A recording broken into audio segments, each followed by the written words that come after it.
इतिहास में दर्ज होने के लिए एक तारीख इंतजार कर रही है और वो तारीख है 23 अगस्त 2023 की, जिसके बारे में हमें भी मालूम है कि ये वही दिन होगा जब हिंदुस्तान का चंद्रयान जय हिंद के साथ चांद की सतह पर अपने कदम रखेगा। लेकिन ये बताया जा रहा है कि पूरे हिंदुस्तान की धड़कनें तेज हैं। खुद इसरो चेयरमैन एस सोमनाथ ने कहा कि आखिर का जो वो 15 मिनट होगा वो हमारे लिए टाइम ऑफ टेरर होगा। इसी पर बात करने के लिए हमारे साथ अंतरिक्ष विज्ञानी आरसी कपूर साहब मौजूद हैं। सर, बहुत स्वागत है आपका। सर, इस 15 मिनट को as Somnath ji time of terror क्यों कह रहे हैं? देखिए, उस समय जो है जब लैंडर को डीऑर्बिट करके चंद्रमा की सतह पर उतारा जाना है, उस समय जो है वो ऑटोनॉमस मोड में है। जो उसके अंदर प्रोग्रामिंग कर दी गई है, जिस तरीके के एहतियात बरतने के लिहाज से जो उसके अंदर सॉफ्टवेयर ऑटोनॉमस मोड पे है, मतलब हम नीचे ट्रैकिंग या कमांड सेंटर से उस वक्त उसे कोई कमांड नहीं दे सकते। बिल्कुल नहीं। वो जो अभी तक की यात्रा में जो कुछ भी जो है रिवीजन हो चुका है उसकी ट्रैक का, या इनिशियल कंडीशंस को मॉडिफाई कर लिया गया है, और उसके साथ जो भी सिस्टम के कैलिब्रेशंस वगैरह हैं वो सब अब हो चुके हैं, और अभी भी वो प्रोसेस जारी है, ताकि जो है मिनट क्षण क्षण में जो है किस प्रकार से उसकी ट्रेजेक्ट्री है उसका पूरी तरह से अध्ययन किया जाना है। क्योंकि जो नई ट्रेजेक्ट्री है 25 किलोमीटर गुणा 134 की, उसके अभी तो कुछ ही फेरे हुए हैं। जितने ज़्यादा फेरे होंगे उसके हिसाब से उसकी जो ऑर्बिट का जो है ज़्यादा शुद्धता के साथ हमको ज्ञान हो पाएगा। उसके आधार पर जो भी इनिशियल कंडीशंस हैं और जो ट्रेजेक्ट्री की जो भी करेक्शंस हमको करने की ज़रूरत है वो सब हो जाएंगी। जब उतार शुरू होगी, जो कि 23 अगस्त को शाम के 5:45 बजे है, 6:04 कुछ उन्होंने चेंज किया, वो उस समय उतरना है, वो टच डाउन का समय है जैसा कि वो बता रहे हैं।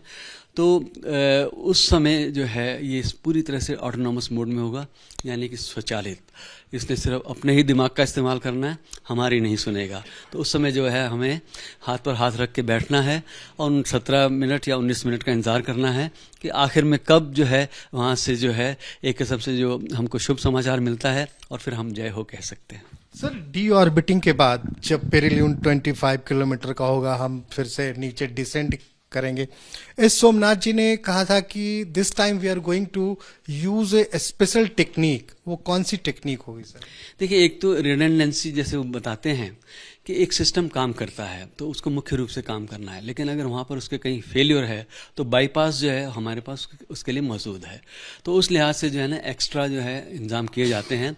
सॉफ्टवेयर के अंदर वो सब बदलावट होगी, उसी हिसाब से जो एक्स्ट्रा फ्यूल ऐसे में जो लग जाता है वो भी उसी हिसाब से इसमें फ्यूल रखा गया है, ताकि जो है आखिरी क्षणों में जब वो करीब 10 मीटर की ऊंचाई तक पहुंचेगा उस समय क्या उसको यहीं उतरना है या आजू बाजू में जाना है, उसके लिहाज से जो है एटीट्यूड थ्रस्टर्स हैं वो उस समय काम करके उसको साइड की तरफ ले जा सकते हैं। लेकिन जो ये पूरी की पूरी उतार है उसकी पूरी उन्होंने जो ट्रेजेक्ट्री है वो फाइनलाइज कर ली है। सिर्फ इनिशियल पैरामीटर्स जो हैं जिनमें कहीं छोटा मोटा जो है महीन स्तर पर अगर कुछ करेक्शन की ज़रूरत है तो वो होगी, लेकिन उतार से पहले ही होगी। सर, जिस वक्त डिसेंड स्टार्ट होगा, वर्टिकल डिसेंड, उस वक्त चंद्रयान की गति क्या होगी? देखिए, वो उतार के समय जो है वो गति स्पेसिफाइड नहीं है, लेकिन जो देखिए 1300 मीटर से नीचे जब आते हैं तो फिर गति को काफ़ी धीमा किया जाना है। लेकिन जब ऑर्बिट से जब निकलेगा और उतार की जो शुरुआत होगी उस समय 1.68 किलोमीटर प्रति सेकंड की गति है। इसके ये तो फिर 6000 किलोमीटर पर आवर ये शुरुआत है। लेकिन उसके बाद जो रफ ब्रेकिंग का फेज है, जब इसको 7.4 किलोमीटर की ऊंचाई पर लाना है, इस बीच में हॉरिजॉन्टल डिस्टेंस काफ़ी कवर अप हो जाएगी। तो जो इंजन्स जो हैं वो चूंकि फायर किए जाते हैं तो विपरीत दिशा में इसको गति देते हैं ताकि इसकी गति धीमी हो जाए। तो 7.4 किलोमीटर की ऊंचाई तक आके इसकी गति जो है 500 मीटर प्रति सेकंड के हिसाब से आ जाएगी। उसके बाद जो है एक फेज आता है जिसमें एटीट्यूड होल्ड है, उसमें लैंडर को करीब 90 डिग्रीज पर झुकाया जाएगा, क्योंकि अभी तो इसकी लेग्स फॉरवर्ड जा रही हैं। उस समय 90 डिग्रीज पर 50 डिग्री पर उसको झुका के फिर उस समय जो है जो फाइन ब्रेकिंग का फेज शुरू होता है, उसमें जो है गति को और भी कम किया जाता है। सर एक बात और सुनने में आ रही है, जैसा हम लोग भी कहीं से अगर जानकारी आती है, ये कहा जाता है कि जब 100 मीटर के करीब दूरी बची होगी तो वहां पे हजार्ड के चांसेस ज्यादा होते हैं। हो सकता है कि वो हाइट कैलकुलेट करने में कोई गलती हो जाए और इस तरह की चीजें ये बताई जा रही है। नहीं, इस तरह से तो नहीं है। देखिए, अगर गति बहुत कम हो गई है तब भी जो है जो डॉपलर वेलोसिमीटर्स हैं वो काम कर रहे हैं, एल्टीमीटर्स काम कर रहे हैं, तो काफ़ी सूक्ष्मता के साथ वो काम करते हैं। वो फिर उस चीज़ का पूरा ध्यान रखा गया है। सर ये डॉपलर वेलोसिटी मीटर के बारे में बताइए सर, क्योंकि जहां तक डॉपलर हमने पढ़ा सर वो कुछ साउंड से रिलेटेड चीजें ना सर।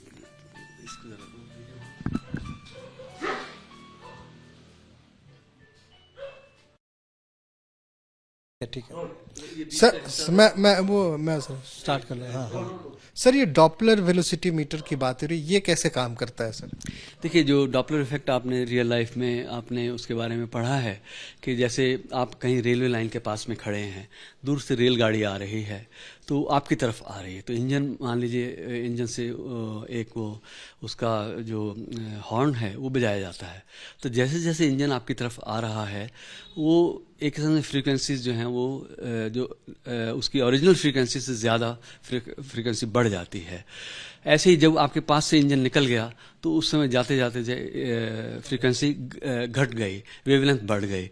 तो इसका संबंध जो है इंजन की हमारे सापेक्ष जो गति है उसके साथ है। तो ये बड़ा सिंपल सा इफेक्ट है, इसी का इस्तेमाल जो है इन इंस्ट्रूमेंट्स में किया जाता है। और यहाँ लेसर बीम है तो बहुत ज़्यादा शुद्धता जो है वो उसके हमको मिलती है। सर अब एक बार सर हम विक्रम की तरफ आते हैं। ये जो पीछे तस्वीर दिख रही है सर, इसमें बहुत सारी चीजें दिखाई गई है, जिस लेजर डॉपलर वेलोसिटी मीटर की ये कैसे ये सिस्टम क्या है सर?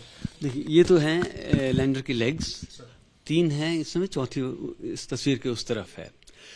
यहाँ एक lander hazard detection avoidance camera है जो कि चंद्रमा की सतह के निकट पहुंचने पर काम करेगा और फिर उसके हिसाब से लैंडर की सॉफ्टवेयर उसको डिक्टेट करेगी किधर जाना है, एकदम ऐसे ही उतरना है या थोड़ा आजू बाजू जाना है। यहाँ जो है ये स्टार सेंसर है, ये दूर के सितारों के मुकाबले इसको अपनी अंतरिक्ष में स्थिति बताता है कि इसका झुकाव किस प्रकार से है। तो अंदर गायरोस्कोप है, वो ये बात जो है लेसर बेस्ड है, तो इसलिए जो है बड़े शुद्धता के साथ हम इसकी अंतरिक्ष में दिशा को तय कर सकते हैं। जैसा कि अभी बताया था कि जो रफ ब्रेकिंग के बाद जब एटीट्यूड होल्ड का जो समय आएगा उस समय जैसे 50 डिग्री इसको जो झुकाया जाएगा वो गायरोस्कोप के जरिए ही होना है।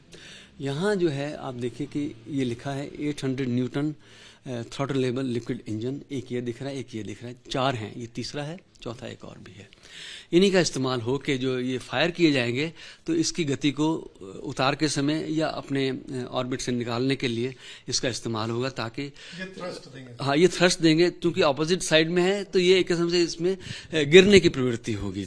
तो उस गिरावट में जो इसका जो पथ बनेगा इस प्रकार का, उसी में हमने इसका एटीट्यूड बदलते बदलते इसको फाइनली जो है इस प्रकार से ये वर्टिकली इसको उतरना है। और यहाँ पर आप देखिए ये LRA है, ये नासा की तरफ से है, ल्यूनर रेट्रो रिफ्लेक्टर्स एरे। तो इसके ज़रिए जो है अमेरिका से नासा का कोई स्टेशन जो है लेसर बीम चंद्रमा की तरफ भेजेगा और इसी लैंडिंग स्पॉट पर ही वो बीम केंद्रित होगी। करीब वहाँ 6 किलोमीटर की बड़ी आकार की बीम बनेगी। इस बीम का रिफ्लेक्शन के बाद, LRA से रिफ्लेक्शन के बाद वो ज़मीन पे वापस हासिल करेंगे। इस बीच में बहुत ज़्यादा अटेन्यूएशन है बीम की इंटेंसिटी का, लेकिन फिर भी उसको मेजर कर सकते हैं और चंद्रमा की पृथ्वी के उस स्टेशन से दूरी आखिरी मिलीमीटर तक जो है वो उसको जान सकते हैं। इन्हीं इन्वेस्टिगेशंस के आधार पर ये पता लगा कि चंद्रमा पृथ्वी से हर साल करीब 3.8 सेंटीमीटर ज़्यादा दूर हो जाता है। तो बिलियंस ऑफ ईयर्स के बाद में चंद्रमा बहुत दूर हो जाएगा पृथ्वी से, तो लेकिन वो दिन बहुत दूर है। तो सर, अब बिल्कुल आखिरी क्षण, आप कितने मुतमईन हैं इस लैंडिंग को लेकर? देखिए, एक दूध का जला छाछ फूंक फूंक के पीता है, वो इसरो ने वो छाछ फूंक फूंक के पी ली है। तो अब हम सिर्फ इंतज़ार कर रहे हैं कि उतार होगी, और इस बात का पूरा भरोसा है कि उतार जो है सुरक्षित होगी और सफल होगी, क्योंकि उस लिहाज से इसरो ने पिछले इन कुछ वर्षों में, जिनमें कोविड के कारण भी कुछ डिले हुई, लेकिन मौका मिल गया कि लैंडर को पूरी तरह से टेस्ट किया गया है। लैंडर की लेग्स का मैकेनिज़्म जो है वो ज़्यादा अच्छी हालत में है, मजबूत हैं, और इसके अलावा जो है पहले रेडियो फ्रीक्वेंसी बेस्ड एल्टीमीटर और वेलोसीमीटर थे, अब वो लेज़र बेस्ड भी हैं। तो उससे हमको एक एडिशनल जो है वो सपोर्ट मिली है। कैमराज हैं और एटीट्यूड थ्रस्टर्स भी हैं, इसको साइड में, इसको ओरिएंटेशन को ठीक करने के लिए या आजू बाजू ले जाने के लिए। तो इसके अलावा जो है यहाँ तक जो इसरो का कॉन्फिडेंस है कि अगर कई सारे सिस्टम्स फेल भी होते हैं तब भी जो लैंडिंग है वो सुरक्षित और सफल होगी।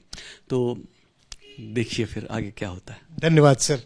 तो सुना आपने, कपूर साहब भी कह रहे थे कि इसरो इस बार दूध का जला छाछ भी उसने फूंक फूंक पर पी ली है, इसलिए इस बार जलने की कोई संभावना नहीं है और सफलता इस बार हमारे हाथ पक्के तौर पर आने वाली है। कैमरा पर्सन अजीत चाको के साथ श्रीनिवास, बेंगलुरु।